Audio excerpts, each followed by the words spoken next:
تو نبی کریم علیہ السلام اس دور میں تشریف لائے جب ماؤں کی عزت نہیں تھی، جب بہنوں کی عزت نہیں تھی، جب بیٹیوں کو زندہ درگور کر دیا جاتا تھا، جب یتیموں کو منحوس سمجھا جاتا تھا، جب لوگوں کو جینے کا سلیقہ نہیں تھا، جب لوگوں کو حلال کا بھی پتہ نہیں تھا، جب لوگوں کو حرام کا بھی پتہ نہیں تھا، اٹھنے کا پتہ نہیں تھا، بیٹھنے کا پتہ نہیں تھا، زندگی گزارنے کے اصول معلوم نہیں تھے، حرام کھاتے تھے، مردار کھاتے تھے، بتوں کی پوجا کرتے تھے، بچوں کو قتل کر دیا کرتے تھے، ان کی لڑائی 100 سال تک رہتی تھی، خون ریزیاں بھی تھیں، دل بالکل کالے ہو چکے تھے۔ اس دور میں، اس زمانے میں، اس عرب میں نبی کریم علیہ السلام تشریف لائے۔ حضور علیہ السلام کی آمد کا پہلا مقصد بھی یہی ہے، نیکی کا حکم دینا، برائی سے منع کرنا۔ نبی پاک علیہ السلام نے نیکی کا حکم دیا، برائی سے منع کیا، لوگوں کو بتایا کہ لوگوں بتوں کی پوجا نہیں کرنی، خدا کی عبادت کرنی ہے۔ لوگوں کو بتایا کہ لوگوں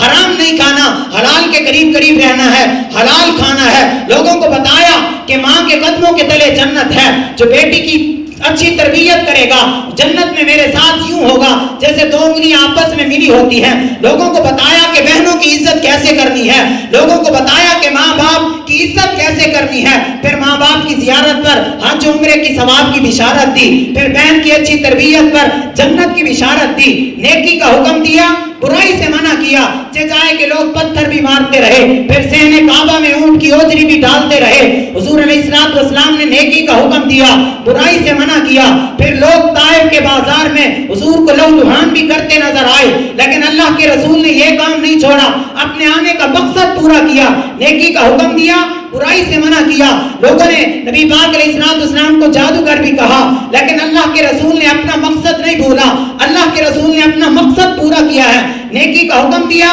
برائی سے منع کیا۔ یہی بات تو صحابہ اکرام کرتے تھے۔ جب نجاشی کے دربار میں صحابہ اکرام ہجرت کر کے گئے تو حضرت جعفر بن ابی طالب نے یہی کہا تھا، اے بادشاہ، ہم مردار کھاتے تھے، ہمیں حلال کا پتہ نہیں تھا، ہم حرام کھاتے تھے، ہمیں حلال کا پتہ نہیں تھا، ہم بتوں کی پوجا کرتے تھے، ہمیں خدا کا پتہ نہیں تھا، ہم بیٹیوں کو زندہ درگور کرتے تھے، ہمیں بیٹیوں کی عزت کا پتہ نہیں تھا۔ اللہ کے نبی تشریف لائے تو ہمیں حلال کا بھی پتہ چلا، ہمیں حرام کا بھی پتہ چلا، ہمیں ماں باپ کی عزت کا بھی پتہ چلا، ہمیں بہنوں کی عزت کا بھی پتہ چلا۔ بتاؤ یارو، جس نبی کے صدقے یہ سب کچھ ہمیں پتہ چلا ہو، اس نبی کی آمد پر میلاد منانا اور خوشی کرنا کیوں ناجائز ہو سکتا؟